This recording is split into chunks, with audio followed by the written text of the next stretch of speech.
Итак, в Украине под обстрел попала автоколонна с мобилизованными из Чувашии. Телеграм-канал «Сердитая Чувашия» сообщает, что точное количество пострадавших мобилизованных пока неизвестно, но по данным их источника с фронта погибли 19 человек и более 40 ранены. Сообщается, что мобилизованные попали под обстрел ракетами «Хаймарс». На кадрах, опубликованных в телеграм-канале, видно сгоревшие грузовые автомобили и микроавтобусы. И также номерной знак, предположительно военной машины с кодом региона 21, который соответствует Чувашии.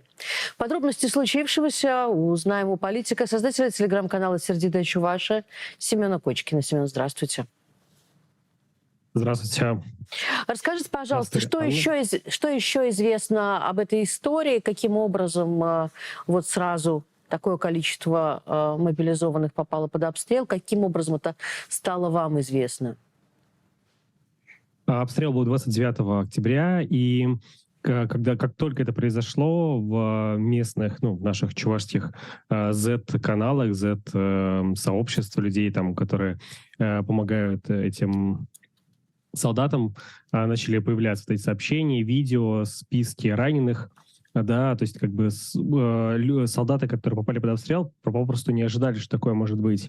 И, понятное дело, они как бы делились со своими родственниками, и это не могло и не попасть как бы в чувашский сегмент интернета. То есть люди просто пересылали это, и то есть мы сами думали, вот как бы когда давать этот материал, потому что мы там запостили, по-моему, это вчера или позавчера, по-моему.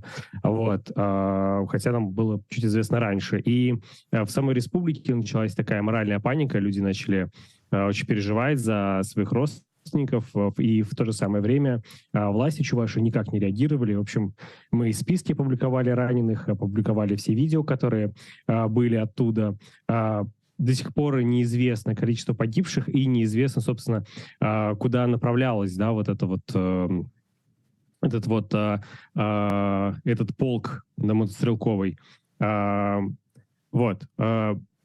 И поэтому сложно сказать про количество погибших. Еще есть интересный момент, что почему-то, видимо, вот как бы внутри чувашского интернета люди подумали, что это были не мобилизованные, а национальный батальон «Адал», который был собран вот еще до мобилизации, и, значит, начали писать, что это вот этот чувашский батальон погиб, и мне просто это впечатлило, сразу же появились фейк-аккаунт, то есть, знаете, вот власти никак не отреагировали, а мошенники отреагировали сразу и начали собирать деньги на помощь, значит, погибшим солдатам батальона «Атл», который, собственно, не попал под обстрел. В общем, удивительно.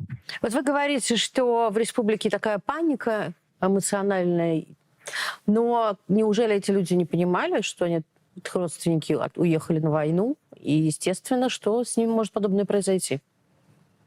Есть ли какое-то вот недопонимание происходящего на фронте?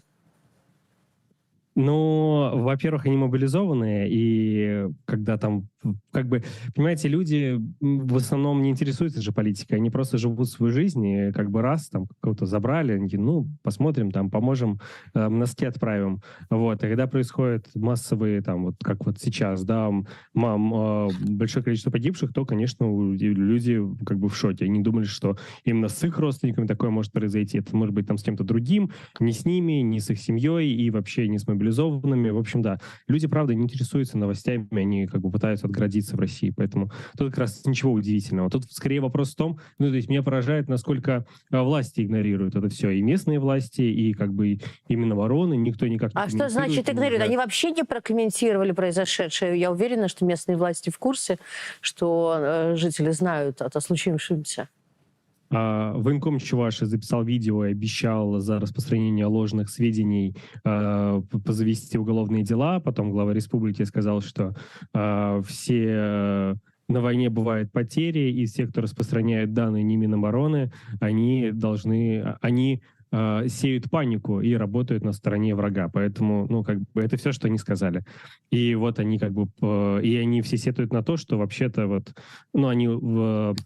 взялись за то, что, значит, не батальон национальный «Адал» пострадал, а пострадал, мол, вот этот вот первый батальон 1251-й мотострелковый полк. Вот это вот он пострадал, не Адл, и все врут. Ну, короче, да. Но при этом мы видим видео, мы видим, как семьи этих мобилизованных пишут нам, пишут там в социальных сетях и просят как бы, ну, банально помочь.